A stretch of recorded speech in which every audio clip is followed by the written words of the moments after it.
the House.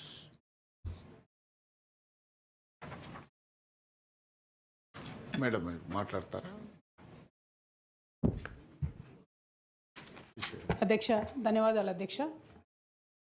నేను గత సంవత్సరం సెప్టెంబర్ 3వ తారీఖు నాడు నా ఎమ్మెల్సీ పదవికి రాజీనామా ఇవ్వడం జరిగింది అధ్యక్ష. మీకు తమరికి చైర్మన్ ఫార్మాట్లోనే, హౌస్ ఫార్మాట్లోనే రెసిగ్నేషన్ లెటర్ పంపాను అధ్యక్ష.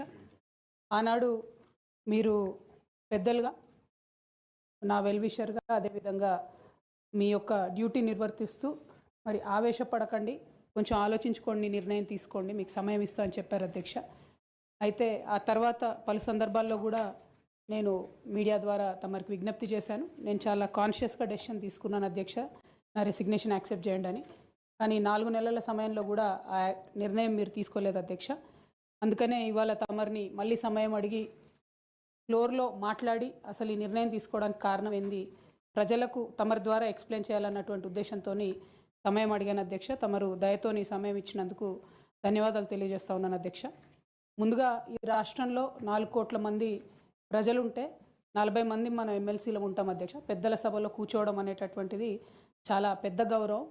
ఇటువంటి గౌరవాన్ని నాకు ఇచ్చినటువంటి బీఆర్ఎస్ పార్టీకి, అట్లానే నిజామాబాద్లో నాకు ఓటు వేసి గెలిపించినటువంటి మా ఎంపీటీసీ, జెడ్పీటీసీ సభ్యులకు ధన్యవాదాలు తెలియజేస్తూనే, నాకు ఇచ్చినటువంటి బాధ్యతను నేను నిర్వహించడానికి అదే బీఆర్ఎస్ పార్టీ నుంచి నాకు అనేకమైనటువంటి కట్టుబాట్లు ఎదురవుతూ ఉన్నాయి. కాబట్టి ఆ పార్టీ ద్వారా సంక్రమించినటువంటి పదవిని పెట్టుకోవడం అన్నది నైతికత కాదు. కాబట్టి ఆ పార్టీ ఇచ్చినటువంటి పదవికి రాజీనామా చేయాలని చెప్పి నిర్ణయం తీసుకున్నాను అధ్యక్ష.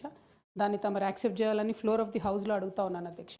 అదేవిధంగా అధ్యక్ష, తమరికి తెలుసు అధ్యక్ష, నేను గత 20 సంవత్సరాలుగా ప్రజా జీవితంలో ఉన్నటువంటి వ్యక్తిని. తెలంగాణ ఉద్యమ సందర్భంలో అనేక మంది కేసీఆర్ గారి నాయకత్వం పట్ల, ప్రొఫెసర్ జయశంకర్ గారి నాయకత్వం పట్ల ఇన్స్పైర్ అయ్యి ఎంతోమంది ఉద్యమంలోకి వచ్చినటువంటి వ్యక్తుల్లో నేను ఒకదానిగా ఆనాడు 2006లో ఉద్యమంలోకి వచ్చాను అధ్యక్ష. 2006లో నేను ఉద్యమానికి వచ్చేటప్పటికే బీఆర్ఎస్ పార్టీ పొలిటికల్గా ఒక శక్తిగా ఎదిగింది అధ్యక్ష. ఆనాటికే యూనియన్ క్యాబినెట్ మినిస్టర్గా కేసీఆర్ గారు కూడా ఉన్నారు. అయినప్పటికీ నేను బీఆర్ఎస్ పార్టీలోకి రాకుండా ఇండిపెండెంట్గా తెలంగాణ జాగృతి అనేటటువంటి సంస్థను స్థాపించి, ఆ సంస్థ ద్వారా తెలంగాణ ఉద్యమంలో ఎక్కడైతే గ్యాప్ ఉందో ఆ గ్యాప్ని ఫుల్ఫిల్ చేయడానికి, ముఖ్యంగా మహిళా లోకాన్ని తెలంగాణ ఉద్యమంలోకి తీసుకురావడానికి, యువమిత్రుల్ని తెలంగాణ ఉద్యమంలోకి తీసుకురావడానికి అనేక కార్యక్రమాలు చేపట్టడం జరిగింది అధ్యక్ష. అందులో ప్రధానంగా ఏదైతే మన సంస్కృతి గురించి అనేకమైనటువంటి చిన్నచూపు చూసేటటువంటి పరిస్థితి ఉన్నటువంటి సందర్భంలో మన బతుకమ్మ మన గౌరవం అని చెప్పి బతుకమ్మ పండుగను ముందుకు తీసుకెళ్ళి నేను ఊరూరా తిరుగుతూ మరి బతుకమ్మ పండుగ మన ఆత్మగౌరవానికి ప్రతీక అని చాటి చెప్పేటటువంటి ప్రయత్నం చేశాను అధ్యక్ష. అదేవిధంగా మన చరిత్రకు సంబంధించి 3000 సంవత్సరాల తెలంగాణ చరిత్రను కూడా నేను ప్రత్యేకించి ఒక చారిత్రక బృందాన్ని కూడా పెట్టుకొని మరి పుస్తకాలను కూడా వెలువరించడం జరిగింది అధ్యక్ష. తెలంగాణలో ఉన్నటువంటి చారిత్రక కట్టడాలను పరిరక్షించడానికి, ఆ కట్టడాల చుట్టూ ఉన్నటువంటి చరిత్రను కూడా నేను నిక్షిప్తం చేయడానికి చేయని ప్రయత్నం అంటూ లేదు అధ్యక్ష. అట్లానే ప్రధాన స్రవంతి మీడియాలో, సినిమాల్లో మనకు జరుగుతున్నటువంటి అవమానం పట్ల ఆనాడు ఉమ్మడి రాష్ట్రంలో చాలా తీవ్రంగా కొట్లాడడం జరిగింది అధ్యక్ష. మన భాషను, మన యాసను ప్రొటెక్ట్ చేయడానికి నా వంతు ప్రయత్నం చేశాను అధ్యక్ష.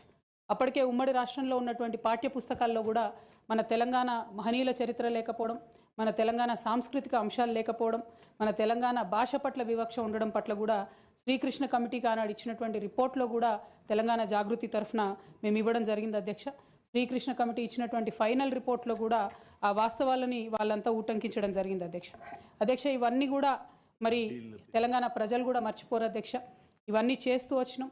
8 సంవత్సరాలు ఒక ఇండిపెండెంట్ సంస్థగా మేము ఉన్నాం అధ్యక్ష. అదేవిధంగా సాంస్కృతిక పరమైన అంశాలే కాకుండా బాలికల విద్య పట్ల, ఆదివాసీల హక్కుల పట్ల, మన ప్రాంతంలో ఉన్నటువంటి పరిశ్రమల్లో మన ప్రాంత ఉద్యోగులకే, మన ప్రాంత యువకులకే ఉద్యోగాలు దక్కాలనేటటువంటి అంశాల పట్ల కూడా ఆనాడు మేము పోరాటం చేయడం జరిగింది అధ్యక్ష. 2004లో నేను వాస్తవానికి అప్పటికే అమెరికాలో ఉద్యోగాలు చేస్తూ ఉన్నాం అధ్యక్ష.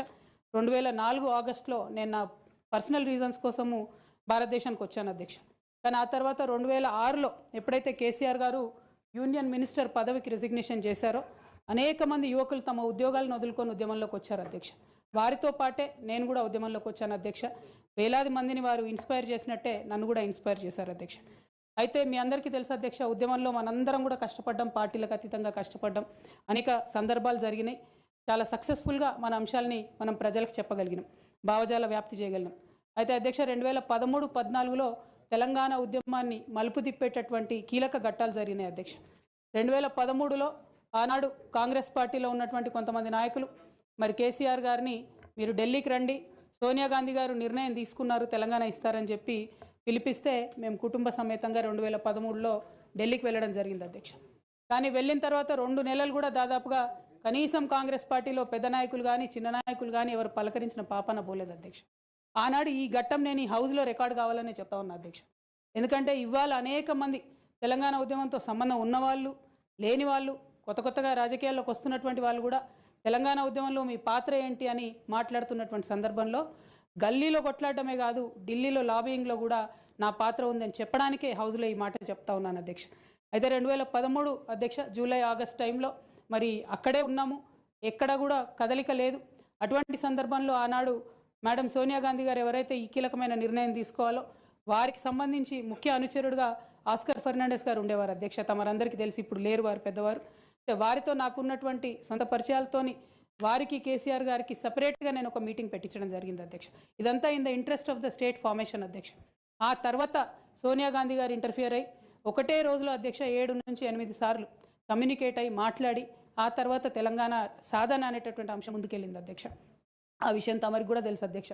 2013 ఆగస్టు సెప్టెంబర్ నుంచి మొదలు పెడితే 2014లో తెలంగాణ బిల్లు పాస్ అయ్యేంత వరకు కూడా మనందరం కూడా నిప్పుల కుంపటి మీద కూర్చున్నాం అధ్యక్ష. ఏ క్షణంలో ఏ ఆంధ్ర లాబీస్లో వచ్చి ఇది చెడగొడతారో, ఏ క్షణంలో తెలంగాణ రాకుండా పోతుందో అని అందరం కూడా ఏమంటారు దీపపు చుట్టూ చేయబెట్టిన కాపాడుకున్నట్టు మనందరం కూడా ప్రయత్నం చేసినాం అధ్యక్ష. అందులో నా పాత్ర కూడా కొంత ఉంది అని చెప్పడానికే ఈ విషయాన్ని నేను చెప్తా ఉన్నాను అధ్యక్ష. ఆ తదనంతర పరిణామాల్లో 2 సభల్లో కూడా మరి తెలంగాణ బిల్లు పాస్ అయింది. తర్వాత టీఆర్ఎస్, అప్పుడు టీఆర్ఎస్ ఉన్నటువంటిది కాంగ్రెస్లో మర్జ్ అవ్వాలనేటటువంటి ఒక పొలిటికల్ డెసిషన్ జరుగుతున్న సందర్భం అధ్యక్ష.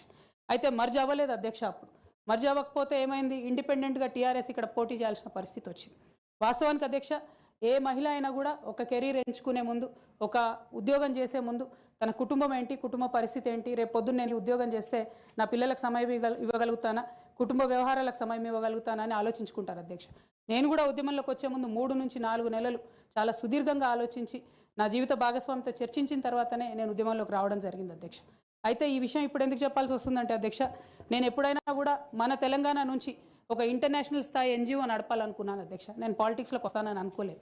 కాకపోతే 2013-14లో ఎప్పుడైతే ఈ పరిణామాలు జరిగినాయో, టీఆర్ఎస్ పార్టీ ఒంటరిగా పోటీ చేయాల్సి వచ్చిందో అధ్యక్ష, ఆనాడు నాకు పార్టీ నుంచి వచ్చినటువంటి రిక్వెస్ట్ ఏంటంటే, నువ్వు నిజామాబాద్లో చేసినటువంటి పనికి నిన్ను నిజామాబాద్లో దాదాపుగా ఇంటింటికి గుర్తుపడతారు కాబట్టి నువ్వు ఎంపీ టికెట్ తీసుకొని అక్కడ ఉంటే అందరు ఎమ్మెల్యేలు మనం గెలిచేటటువంటి ఆస్కారం ఉంటుంది కాబట్టి నువ్వు ఇక్కడ పోటీ చేయాలని ఆనాడు టీఆర్ఎస్ పార్టీ నాకు పిలిచి పార్లమెంట్ టికెట్ ఇచ్చింది అధ్యక్ష.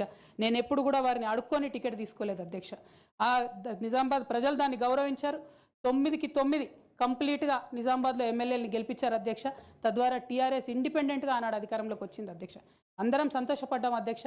నేషనల్ పార్టీస్ మీద డిపెండ్ కాకుండా ఒక స్వీయ రాజకీయ అస్తిత్వం ఈ రాష్ట్రానికి ఉంటుందని చెప్పి టీఆర్ఎస్ పార్టీ అధికారంలోకి వస్తే తెలంగాణ ప్రజలకు మేలు జరుగుతుందని చెప్పి అందరం కూడా పనిచేసాం అధ్యక్ష, కష్టపడ్డాం. అదేవిధంగా మొదటిసారి పార్లమెంట్లో ఉన్నటువంటి మనందరం కూడా మీకు తెలుసు అధ్యక్ష, ఇక్కడ కూడా చాలామంది సహచరులు ఉన్నారు. చాలా అంశాల మీద, విభజన అంశాల అన్నిటి మీద కూడా నిరంతరం పోరాటం చేసి అది హైకోర్టు సాధించుకోవడం కావచ్చు అధ్యక్ష, కాళేశ్వరం లాంటి పెద్ద ప్రాజెక్టులకు అనుమతులు సాధించుకోవడం కావచ్చు అధ్యక్ష, అనేక అంశాల మీద కొట్లాడి కూడా పనిచేసినాం అధ్యక్ష. అంటే ఈ అంశాలు చెప్పడంలో ఉద్దేశం ఏంటంటే అధ్యక్ష, కేవలం పదవులు కావాలి రాజకీయం కోసమే టీఆర్ఎస్ పార్టీలోకి నేను వెళ్ళలేదు అధ్యక్ష. ఆనాడు టీఆర్ఎస్ పార్టీకి అవసరం, తెలంగాణ ప్రజలకు అవసరం అని చెప్పినారు కాబట్టి వెళ్ళిన అధ్యక్ష. వెళ్ళిన తర్వాత కూడా నిజామాబాద్ పార్లమెంట్లో ఉన్నటువంటి వారందరికీ తెలుసు అధ్యక్ష, ఒక 20 సంవత్సరాలు పెండింగ్ ఉండే అధ్యక్ష నిజామాబాద్ పెద్దపల్లి రైల్వే లైన్. కానీ మొదటి 2-3 సంవత్సరాలలోనే వెంటబడి నేను అది పూర్తి చేసుకోగలిగిన అధ్యక్ష. అంటే ఇట్లా ఒక్కొక్కటి ఏ రోల్ ఇస్తే ఆ రోల్లో పనిచేసుకుంటూ వెళ్ళినాం అధ్యక్ష. ఏ రోల్ ఇస్తే ఆ రోల్లో డెడికేటెడ్గా తెలంగాణ ప్రజలకు పనికొచ్చేటట్టుగా చేసినాం అధ్యక్ష. 2014లో తెలంగాణ జూన్ 2న వస్తే సెప్టెంబర్లో బతుకమ్మ పండుగ వచ్చింది అధ్యక్ష.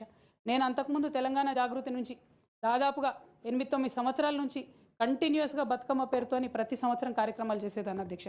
2014లో వచ్చినటువంటి బతుకమ్మ, తెలంగాణ రాష్ట్రం ఏర్పడ్డ తర్వాత వచ్చినటువంటి మొదటి బతుకమ్మ నుండే నా మీద రిస్ట్రిక్షన్స్ ప్రారంభమైనాయి అధ్యక్ష.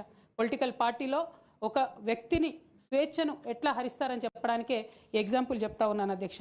అధ్యక్ష, ఇక్కడ పర్సనల్ ఇష్యూస్ మాట్లాడకుండా నేను రూల్ పొజిషనే కోట్ చేసి మాట్లాడతాను అధ్యక్ష. అధ్యక్ష, section 29A of representation of people's act ఉంటుంది అధ్యక్ష. It is a statutory obligation for political parties to follow democratic norms. అంటే ఒక వ్యక్తి ఒక పార్టీలో చేరాడంటే ఆ వ్యక్తి యొక్క భావజాలాన్ని కానీ ఆ వ్యక్తి యొక్క భావ ప్రకటన స్వేచ్ఛను కానీ ఆ పొలిటికల్ పార్టీస్ హరించడానికి లేదు అధ్యక్ష.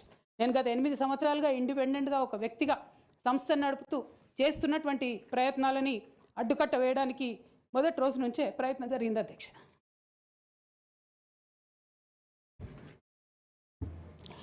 కానీ ఎక్కడ కూడా నేను తెలంగాణ బిడ్డలని తెలంగాణ ప్రజల్ని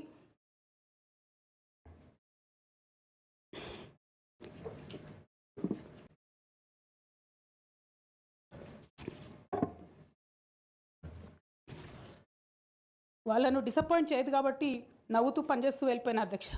ఆశా వర్కర్లు కావచ్చు, ఐకేపీ ఎంప్లాయీస్ కావచ్చు అధ్యక్ష, అదేవిధంగా జిహెచ్ఎంసీ కార్మికులు కావచ్చు అధ్యక్ష, టీచర్లు కావచ్చు అధ్యక్ష, నిరుద్యోగులు కావచ్చు, ఆడబిడ్డలు కావచ్చు, సింగరేణి ఉద్యోగులు కావచ్చు, కరెంట్ ఎంప్లాయీస్ కావచ్చు, ఎవరు వచ్చిన అధ్యక్ష నేను కాదనకుండా నాకెంత వీలైతే అంత పనిచేసి పెట్టేటటువంటి ప్రయత్నం చేసిన అధ్యక్ష. అయినా సరే అధ్యక్ష, పార్టీ మౌత్ పీసులుగా ఉండేటటువంటి పార్టీ పేపర్లు, పార్టీ ఛానళ్ళు ఏ ఒక్కరు కూడా ఎన్నడూ కూడా మద్దతు ఇవ్వలేదు అధ్యక్ష. అయినా సరే ధైర్యం వదులుకోకుండా మొక్కువని ప్రయత్నంగా నేను ప్రయత్నం చేస్తూనే వెళ్ళాను అధ్యక్ష. అధ్యక్ష, తెలంగాణ రాకముందు బీఆర్ఎస్ ప్రభుత్వం ఏర్పడకముందు ఒక మాట అనుకున్నాం అధ్యక్ష. కేసీఆర్ గారే పదే పదే ఈ మాట చెప్పారు. ఉమ్మడి రాష్ట్రంలో మనకు కాంట్రాక్ట్ వ్యవస్థ వచ్చింది, మరి కాంట్రాక్ట్ ఎంప్లాయీస్తోని అవుట్సోర్సింగ్ ఎంప్లాయీస్తోని దేశానికి నష్టం జరుగుతుంది, రాష్ట్రానికి నష్టం జరుగుతుంది, అందరికన్నా ఎక్కువ తెలంగాణ యువకులకు నష్టం జరుగుతుందని చెప్పారు అధ్యక్ష. ఆనాడు వారు సరదాగా ఒక మాట అనేవాళ్ళు, అందరికీ కాంట్రాక్ట్ పోస్ట్ ఉంది, మరి ముఖ్యమంత్రికి కూడా కాంట్రాక్ట్ పోస్ట్ ఉంటుందా అని చెప్పి ప్రశ్నించేవారు అధ్యక్ష. కానీ తెలంగాణ వచ్చిన తర్వాత 10 ఏళ్లలో కూడా కాంట్రాక్ట్ వ్యవస్థను మనం రద్దు చేసుకోలేకపోయినాం అధ్యక్ష. అది కాకుండా అవుట్సోర్సింగ్ ఎంప్లాయీస్, అవుట్సోర్సింగ్ వ్యవస్థను పెంచి పోసిపోయినాం అధ్యక్ష. అధ్యక్ష, బాధతో చాలా ఆవేదనతో నేను ఈ మాటలు చెప్తా ఉన్నా అధ్యక్ష. తెలంగాణ సమాజానికి ఏదైతే ప్రశ్నించడం నేర్పించినటువంటి బీఆర్ఎస్ పార్టీ అధ్యక్ష, అంతర్గత వేదికలలో అనేక సందర్భాలలో నేను ప్రశ్నిస్తే అధ్యక్ష నా మీద కక్ష కట్టారు అధ్యక్ష. కేసీఆర్ గారు చుట్టూన్నటువంటి కొందరు వ్యక్తులు, తప్పక చెప్తున్నాను అధ్యక్ష ఈ మాట, ఎందుకంటే భారతదేశ రాజ్యాంగం ప్రకారం రాజకీయ పార్టీలు ఏవైనా కూడా ప్రజలకు ఒక దిక్సూచిగా నిలవాలి అధ్యక్ష, ప్రజలకు ఒక దారిదీపంగా నిలవాలి. పార్టీలోనే అంతర్గత ప్రజాస్వామ్యం లేకపోతే రాష్ట్రంలో ఎట్లా ప్రజాస్వామ్యం ఉంటుందనే విషయాన్ని కూడా మనందరం గమనించాలి కాబట్టి ఈ మాట చెప్తా ఉన్నాను అధ్యక్ష. మరి కక్షగట్టి నన్ను ప్రశ్నించినందుకు పార్టీ నుండి బయటకు పంపించారని చెప్పి చెప్పక తప్పదు అధ్యక్ష. అధ్యక్ష, మొదటి సంవత్సరం నుంచే రాష్ట్ర స్థాయి నిర్ణయాలలో ఎక్కడ కూడా నా పాత్ర లేకుండా కట్టుబడి చేసినారు అధ్యక్ష. ఇవాళ ఆనాడు బాధపడ్డా ఇవాళ నేను సంతోషపడతా ఉన్నా అధ్యక్ష. ఎందుకంటే అధ్యక్ష, ధర్నా చౌక్ రద్దు చేయడం అనేటటువంటిది ప్రజాస్వామిక హక్కుల్ని కాలరాయడంలో మొదటి మెత్త అధ్యక్ష. ఆనాడు ఇంటర్నల్గా ఎంత ప్రొటెస్ట్ చేసినా కూడా రాష్ట్రం వచ్చింది, ఇప్పుడు ధర్నాలు ఎందుకు, దరఖాస్తులు లేవు, ధర్నాలు లేవు, అన్ని పనులు చేసి పెడతామని చెప్పుకుంటూ వెళ్ళడం జరిగింది అధ్యక్ష. అట్లానే రైతులకు జరిగినటువంటి అక్రమ అరెస్టులు అధ్యక్ష, ఇవాళ ఒక్కొక్క దగ్గర నుంచి రైతులు మాట్లాడుతూ ఉంటే బాధ తట్టుకోలేకపోతున్నాం అధ్యక్ష. అదేవిధంగా పార్టీలో జరుగుతున్నటువంటి అవినీతి అధ్యక్ష, ప్రభుత్వంలో జరుగుతున్నటువంటి అవినీతిని ఎప్పటికప్పుడు నేను వారి దృష్టికి తీసుకెళ్లడం జరిగింది అధ్యక్ష. అమరజ్యోతి నుంచి మొదలు పెట్టుకుంటే అధ్యక్ష, అంబేద్కర్ విగ్రహం దగ్గర నుంచి మొదలు పెట్టుకుంటే అధ్యక్ష, సెక్రటేరియట్ నుంచి మొదలు పెట్టుకుంటే అధ్యక్ష, కలెక్టరేట్లలో కూడా తీరని అవినీతి జరిగిన మాట ముమ్మాటికి వాస్తవం అధ్యక్ష.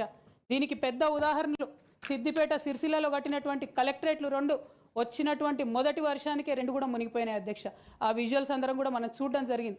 ఇక సిద్దిపేటలో, సిరిసిల్లలో కట్టిన కలెక్టరేట్లకే దిక్కు లేకపోతే మొత్తం రాష్ట్రంలో కట్టినటువంటి అన్ని బిల్డింగ్లు ఎట్లుంటాయన్న విషయాన్ని కూడా ఒకసారి తెలంగాణ ప్రజలు ఆలోచించుకోవాలి అధ్యక్ష. ఒక పక్క నిజం మాట్లాడే వాళ్ళను, సూటిగా మాట్లాడే వాళ్ళను, ఉన్నది ఉన్నట్టు చెప్పే వాళ్ళను రిస్ట్రిక్ట్ చేయడమే కాకుండా అధ్యక్ష, ఉద్యమకారుల విషయంలో తీరని నిర్లక్ష్యం గురైంది అధ్యక్ష. అనేక సందర్భాల్లో నేను పార్టీ నాయకులని, పెద్ద నాయకులను కూడా అనేక సందర్భాల్లో అడిగిన అధ్యక్ష.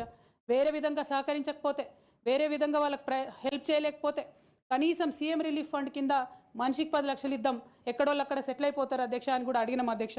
అది కూడా చేయలేదు. 43 లక్షల మందికి పెన్షన్లు ఇస్తున్నామని గర్వంగా మనం చెప్పుకుంటున్నాం. ఉద్యమకారులు కాన్స్టిట్యున్సీకి 1000 మంది కూడా ఉండరు. ఆ 1000 మందిని పట్టుకుంటే ఇంకో 1,00,000 మందికి ఎక్కువైతుంది.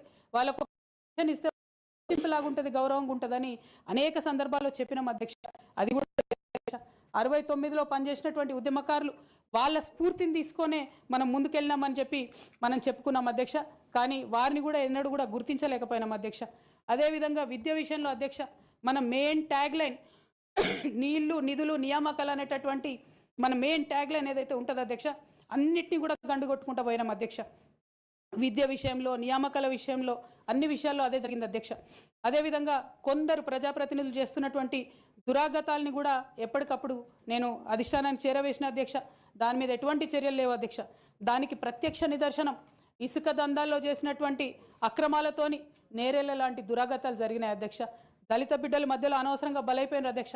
కానీ దాని మీద కూడా ఎటువంటి చర్యలు తీసుకోకపోవడం, అది అప్పుడు బీఆర్ఎస్ ప్రభుత్వం తీసుకోకపోవడం, ఇప్పుడు కాంగ్రెస్ ప్రభుత్వం చర్యలు తీసుకోకపోవడం కూడా చాలా దారుణం అధ్యక్ష. బోధన్ షుగర్ ఫ్యాక్టరీ అధ్యక్ష, నా ప్రాంతం అధ్యక్ష, నా బోధన్ మా అత్తగారిల్లు. ఒక 10 ఏళ్లలో కనీసం ఒక 100 సార్లు అడుగుంటాం అధ్యక్ష బోధన్ షుగర్ ఫ్యాక్టరీని తెప్పియాలని చెప్పి. బోధన్ షుగర్ ఫ్యాక్టరీ విషయంలో చేసినటువంటి నిర్లక్ష్యానికి మాత్రం నేను పర్సనల్గా చాలా అవమానంగా ఫీల్ అయిన అధ్యక్ష. అయినప్పటికీ ఇప్పటికి కూడా బోధన్ షుగర్ ఫ్యాక్టరీ తెరుచుకోకపోవడం, తెలంగాణ వచ్చి కూడా మా బోధన్ బిడ్డలకు న్యాయం జరగలేదన్న విషయం అర్థమవుతా ఉంది అధ్యక్ష. అదేవిధంగా అధ్యక్ష, కేసీఆర్ గారి దగ్గర మాట్లాడే ధైర్యం నాకు ఒక్కదానికే ఉంది కాబట్టి అధ్యక్ష, ఈ అన్ని అంశాలు నేను ఎప్పటికప్పుడు అడుగుతూ వెళ్ళిన అధ్యక్ష. సరే, పర్సనల్గా వారు నాకు తండ్రి, పార్టీ అధ్యక్షులు, ఒక 2 విషయాలు చేసినా ఒక 2 విషయాలు చేయకపోయినా నడుస్తుంటుంది పార్టీ అన్నప్పుడు, ఇంత పెద్ద వ్యవస్థ ఉంటే అనుకోవచ్చు అధ్యక్ష. కానీ కింద ఉండేటటువంటి అనేక వ్యక్తులు కంటిన్యూస్గా దురాకతలు చేస్తుంటే కూడా మరి చూసుకోకపోతే కరెక్ట్ కాదు అధ్యక్ష. అదేవిధంగా టీఆర్ఎస్ నుండి బీఆర్ఎస్గా మారుస్తామనేటటువంటి ఒక కీలకమైన నిర్ణయం తీసుకోవడం జరిగింది అధ్యక్ష. ఆనాడు కూడా ఆ మీటింగ్ నేను అటెండ్ అవ్వలేదు అధ్యక్ష. నేను ఒప్పుకోలేదు, ఈ పేరు మార్పుకు ఒప్పుకోలేదు, నేషనల్ పాలిటిక్స్లోకి వెళ్ళడం కూడా నేను ఒప్పుకోలేదు అధ్యక్ష. అంటే ఒక మాట అధ్యక్ష, ఇట్లాంటి హౌస్లో చెప్పొచ్చో లేదో కానీ తెలంగాణలో ఏం పీక్ కట్టలు కట్టినామని నేషనల్కి పోయి చేస్తాం అధ్యక్ష. మనం ఎన్ని పనులు మిగిలినాయి అధ్యక్ష తెలంగాణలో చేయాల్సినవి? 2 పెద్ద రివర్స్లో, ఒక పక్క గోదావరి, ఇంకో పక్క కృష్ణ, 1,89,000 కోట్లు ఖర్చు పెట్టినాం అధ్యక్ష. కొత్తగా ఇచ్చిన ఆయకట్టు ఎంత అంటే 14 లక్షల ఎకరాలు అధ్యక్ష. 1,89,000 కోట్లు అంటే ఎంత అధ్యక్ష? 1,00,000 కోట్లు ఖర్చు పెడితే 20 లక్షల మంది పేద ప్రజలకు ఇంటికి 5 లక్షలు వేసుకున్నా 20 లక్షల మందికి పేద ప్రజలకు ఇల్లు ఇవ్వచ్చు అధ్యక్ష మనం. కానీ 1,89,000 ఖర్చు పెడితే అధ్యక్ష జరిగింది ఎవరికి, ఒరిగింది ఎవరికి అంటే, ఒక వ్యక్తి 1989లో కంపెనీ పెట్టుకున్న ఆయన మన తెలంగాణ వచ్చిన తర్వాత ఫోర్బ్స్ జాబితా ఉంటుంది అధ్యక్ష, దాంట్లో 45వ స్థానం ఒక కాంట్రాక్టర్ దక్కించుకున్నాడు అధ్యక్ష. అంతకుమించి జరిగింది ఎవరికి ఏం లేదు అధ్యక్ష. ఇండ్లు లేని పేద ప్రజలకు ఇండ్లు రాలే అధ్యక్ష. కానీ ఆ కంపెనీకి మాత్రం 1,02,666 కోట్ల విలువైన ప్రాజెక్టులు ఒకటే కంపెనీకి పోయింది అధ్యక్ష. ఇది ప్రైవేట్ విషయం అని అనిపించవచ్చు అధ్యక్ష, కానీ తెలంగాణ రాష్ట్రం తెచ్చుకున్నదే ట్రాన్స్పరెన్సీ కోసం, తెలంగాణ రాష్ట్రం తెచ్చుకున్నదే అకౌంటబిలిటీ కోసం, తెలంగాణ రాష్ట్రం తెచ్చుకున్నదే ఇండిపెండెన్స్ కోసం. ఇవేవి లేనటువంటి తెలంగాణ రాష్ట్రాన్ని మనం ఊహించని కూడా ఊహించలేము అధ్యక్ష. చూసుకుంటూ ఊరుకోవడం కూడా సరికాదు అధ్యక్ష. అదేవిధంగా అధ్యక్ష, ఇంకో పక్క తెలంగాణను పదే మోసం చేస్తున్నటువంటి భారతీయ జనతా పార్టీ అధ్యక్ష, ఒక్క ప్రాజెక్ట్ కూడా నేషనల్ ప్రాజెక్ట్ హోదా ఇయ్యలేదు అధ్యక్ష. ఒక్కటంటే ఒక్కటి కూడా విభజన హామీలు అమలు చేయలేదు అధ్యక్ష. IITR లాంటి సంస్థ మన దగ్గర వస్తే ఎంతోమంది యువకులకు ఉద్యోగాలు వచ్చాయి అధ్యక్ష. అవి పర్సనల్గా ఇవ్వకుండా ఆపారు అధ్యక్ష. అనేక కంపెనీలకు అయితే మీరు మహారాష్ట్ర బోండి, గుజరాత్ బోండి అని చెప్పి భారతీయ జనతా పార్టీ పెద్ద నాయకులు చెప్పి ఇక్కడ యువకులకు అన్యాయం చేశారు అధ్యక్ష. భారతీయ జనతా పార్టీ మీద ఎడతెగని పోరాటం నేను చేశాను అధ్యక్ష. అది పార్లమెంట్లో మాట్లాడడం కావచ్చు, బయట మాట్లాడడం కావచ్చు, అనేక అంశాల మీద కొట్లాడడం కావచ్చు అధ్యక్ష. ఇంత చేస్తే కేసీఆర్ గారి మీద కక్షతో అధ్యక్ష ఆఖరికి నన్ను జైల్లో కూడా పెట్టడం జరిగింది అధ్యక్ష. అయినప్పటికీ ఏనాడు మా పార్టీ నాకు అండగా నిలబడలేదు అధ్యక్ష.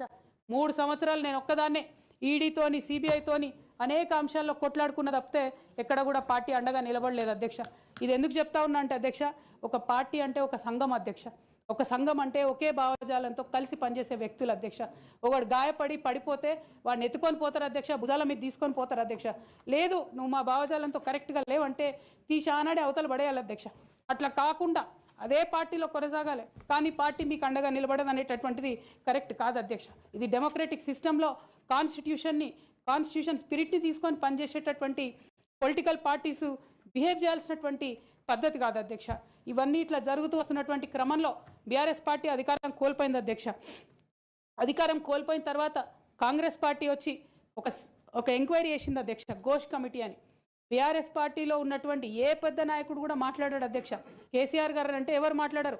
అదే కేటీఆర్ గారినో హరీష్ రావు గారినో అంటే అందరు లేచి నిల్చొని మాట్లాడతారు అధ్యక్ష. నేను ఒకటే అంటే అధ్యక్ష, ఒక నాయకుడిని నమ్ముకొని ప్రాంతీయ పార్టీ అంటే ఏంది అధ్యక్ష? ఒక నాయకుడు అధ్యక్ష, ఆ నాయకుడు ఆయన భావజాలం ఆయన ఐడియాలజీ మీద నడిచేదే ప్రాంతీయ పార్టీ. అది ఎన్టీఆర్ గారు పెట్టిన పార్టీ కావచ్చు, కేసీఆర్ గారు పెట్టిన పార్టీ కావచ్చు. ఆ పార్టీ నాయకుడికే దెబ్బ తగిలితే, ఆ పార్టీ నాయకుడి మీదకే మచ్చ వస్తే పార్టీ మనుగడకే అర్థం ఉండదనేటటువంటి ఉద్దేశంతో ఘోష్ కమిటీ అప్పుడు కూడా నేను ఒక్కదాన్నే జాగృతితోని ధర్నా చేసిన అధ్యక్ష. ఏ ఒక్కరు మాట్లాడరు అధ్యక్ష. ఆ తర్వాత అర్ధరాత్రి 2 గంటలకు కాంగ్రెస్ ప్రభుత్వం అసెంబ్లీలో సిబిఐ ఎంక్వైరీకి ఇస్తామంటే కూడా తెల్లారి 12, 1 గంటలు 2 గంటల వరకు కూడా మా బీఆర్ఎస్ పార్టీలో ఒక్క పెద్ద నాయకుడు కూడా మాట్లాడాడు అధ్యక్ష. కేసీఆర్ గారిని ఏమన్నా మాట్లాడారు అధ్యక్ష. మరి అట్లాంటి పార్టీ ఎందుకు ఉండాలి, ఉంటే ఏంది పోతే ఏందని నేను ప్రెస్ మీట్ పెట్టి బలంగా మాట్లాడిన అధ్యక్ష. నేను మాట్లాడలేదని నేను అంటలేను అధ్యక్ష. డెఫినెట్గా అవినీతి పరుల పేరు చెప్పిన, నేను హరీష్ రావు గారి పేరు చెప్పిన, వారి టీంలో ఉన్న అందరి సభ్యుల పేరు చెప్పిన అధ్యక్ష. ఇప్పుడు కూడా చెప్తాను అధ్యక్ష. కానీ అధ్యక్ష చెప్పిన తర్వాత తెల్లారి 2 గంటల లోపల నన్ను సస్పెండ్ చేసిండ్రు అధ్యక్ష. నేను ఒకటే కోరుతా ఉన్నా అధ్యక్ష. ఇందాక నేనైతే representation of people's act quote చేసినాను అధ్యక్ష. అందులో సెక్షన్ 19.1C అని కూడా ఉంటుంది అధ్యక్ష. ఇది రైట్ టు అసోసియేషన్లో అధ్యక్ష ఆర్టికల్ 19.1C. అంటే ఒక అసోసియేషన్లో మనం మెంబర్ అయినంత మాత్రాన ఖచ్చితంగా ఆ party membership does not place an individual outside the constitution అధ్యక్ష. Especially when it concerns the allegation of corruption, maladministration and breach of public trust lies at the core of protected political speech adhyaksha. Political speech has to be protected by Constitution of India adhyaksha. అదే విధంగా అధ్యక్ష disciplinary action committee అన్నారు అధ్యక్ష. అధ్యక్ష అసలు BRS party constitution అధ్యక్ష ఒక national లెవెల్లో పనిచేయాలనుకునే పార్టీది 8 పేజీల కాన్స్టిట్యూషన్ అధ్యక్ష. అధ్యక్ష నిజంగా ఇవాళ నేను ధైర్యంగా చెప్తా ఉన్నా, ఆ constitution of BRS party is a joke అధ్యక్ష. ఏమి ఉండదు అందులో. అసలు పోయిన కమిటీ ఎప్పుడు వేసిర్రంటే ఎవరికి కూడా గుర్తుండదు అధ్యక్ష. నన్ను సస్పెండ్ చేసే ముందు డిసిప్లినరీ యాక్షన్ కమిటీ అని సడన్గా రాత్రికి రాత్రి పుట్టుకొచ్చింది అధ్యక్ష. పుట్టుకొచ్చి నన్ను సస్పెండ్ చేశారు అధ్యక్ష. కనీసం నన్ను పిలవాలా, కనీసం షోకాజ్ నోటీస్ ఇవ్వాలా, పోనీ ఇవ్వలేదు. ఎమర్జెన్సీ పవర్స్ వాడి అధ్యక్షుల వారే సస్పెండ్ చేశారు అనుకుంటే తర్వాత కనీసం ఫైనాలిటీ ఆఫ్ ది ఆర్డర్ కోసం అధ్యక్ష అపిలేట్ రూట్ తీసుకుంటే కనీసం తర్వాత ఎక్స్ప్లెనేషన్ అడగాలి అధ్యక్ష. ఎటువంటి పద్ధతి లేదు అధ్యక్ష. ఒక పార్టీ నడిపే పద్ధతి డెఫినెట్గా ఇది కాదు అధ్యక్ష. అవసరం అనుకుంటే నేను లీగల్గా ఛాలెంజ్ చేయొచ్చు, కానీ నేను ఛాలెంజ్ చేయను అధ్యక్ష. ఎందుకంటే ఎటువంటి పద్ధతి లేనటువంటి బీఆర్ఎస్ పార్టీ నుండి, ఎటువంటి నైతికత లేనటువంటి బీఆర్ఎస్ పార్టీ నుండి దూరం అవుతున్నందుకు ఇవాళ నేను చాలా సంతోషిస్తున్నా అధ్యక్ష. నా కుటుంబం, నా పార్టీ, నా రక్తం, నా చెమట, నేను 20 సంవత్సరాలు తెలంగాణ ఉద్యమం కోసం నేను పడ్డటువంటి శ్రమ, నేను చేసినటువంటి కష్టం గుర్తించకుండా ఒక చిన్న ఉరి తీసేవాడిని కూడా అడుగుతారు అధ్యక్ష ఈ దేశంలో. అంత మంచి దేశం మనది. అయినా కూడా సస్పెండ్ చేశారంటే చాలా సంతోషిస్తున్నా అధ్యక్ష. ఇవాళ నేను వేరే ఏం లేదు. అయితే కాంగ్రెస్ పార్టీ అధ్యక్ష నా సస్పెన్షన్ని పొలిటికల్గా వాడుకోవాలని ఈ బీఆర్ఎస్ పార్టీలో వచ్చినటువంటి చీలికలను చాలా పెద్ద ఎత్తున వాళ్ళు ప్రమోట్ చేస్తూ ఉన్నారు అధ్యక్ష. ప్రత్యేకించి వారు నాపై చేస్తున్న ఆరోపణ అధ్యక్ష, ఇది ఆస్తుల పంచాయతీ, ఆత్మగౌరవం పంచాయతీ కాదని చెప్తా ఉన్నారు అధ్యక్ష. నేను ఇవాళ మీ ద్వారా తెలంగాణ ప్రజలకు చెప్పదలుచుకున్న అధ్యక్ష. అధ్యక్ష నాకు దైవభీతి ఎక్కువ అధ్యక్ష, దైవ భక్తురాలు నేను. లక్ష్మీ నరసింహస్వామి మా ఇంటి దేవుడు అధ్యక్ష. ఆ లక్ష్మీ నరసింహస్వామి మీద ప్రమాణం చేసి చెప్తా ఉన్నా అధ్యక్ష. ఒక మహిళగా నాకు 2 కొడుకులు ఉన్నారు అధ్యక్ష. వాళ్ళిద్దరి మీద ప్రమాణం చేసి చెప్తా ఉన్నాను, నాది ఆస్తుల పంచాయతీ కాదు అధ్యక్ష, నాది ఆత్మగౌరవం పంచాయతీ. నేను ఏ విషయమైనా, ఉద్యమకారుల విషయమైనా, బీసీల విషయమైనా, మహిళల విషయమైనా ఏదైనా నిలదీసి అడిగినా అధ్యక్ష, రేపు కూడా అడుగుతా అధ్యక్ష. అందులో ఎట్టి పరిస్థితులలో కాంప్రమైజ్ అయ్యే విషయమే లేదు అధ్యక్ష. ఈ సందర్భంగా తమరికి కూడా నేను ఒక మాట చెప్తా ఉన్నా అధ్యక్ష. మన రాష్ట్రంలో 17 లోక్సభ స్థానాలు ఉంటాయి అధ్యక్ష. ఒకటే ఒక ఉమెన్ ఎంపీ అధ్యక్ష. 119 అసెంబ్లీ సీట్లు ఉంటాయి అధ్యక్ష. అన్ని పార్టీలు కలిపి 8 మంది ఉన్నారు అధ్యక్ష మహిళలు. 40 మంది ఉన్న ఈ శాసన మండలిలో 3 ఉన్నాం అధ్యక్ష లేడీస్. మేము ఇక నేను పోతే 2 మిగులుతారు అధ్యక్ష. కానీ ఎంత అన్యాయం అంటే అధ్యక్ష, ఎంత చిన్న చూపు అంటే మహిళలు అంటే పొలిటికల్ పార్టీస్కైనా ఆఖరికి కౌన్సిల్ కూడా అధ్యక్ష. నేను నిన్న మొన్న ఫామ్స్ సైన్ చేస్తున్నా అధ్యక్ష. ఎక్కడా కూడా సభ్యురాలని లేదు అధ్యక్ష. ప్రతి చోట కూడా సభ్యుడనే ఉన్నది. తమరన్న దయచేసి మార్చాలి అధ్యక్ష. ఈ మొత్తం 4 కోట్ల మంది ప్రజల్లో అధ్యక్ష మహిళల యొక్క పర్సెంటేజ్ అధ్యక్ష మన రాష్ట్రంలో ఇంత అధ్యక్ష 0.00003% అధ్యక్ష. ఇది మాకుండే రాజకీయమైనటువంటి రిప్రజెంటేషన్ అధ్యక్ష. రాజకీయంగా ప్రజల మధ్యలో కానీ పార్టీల మధ్యలో కానీ మాకున్నటువంటి రిప్రజెంటేషన్తో మేము ఆడవాళ్ళ కష్టాలు ఎవరికి చెప్పాలి అధ్యక్ష. ఒకనాడు కేసీఆర్ గారు అన్నారు అధ్యక్ష, ఈ దేశ రాజ్యాంగాన్ని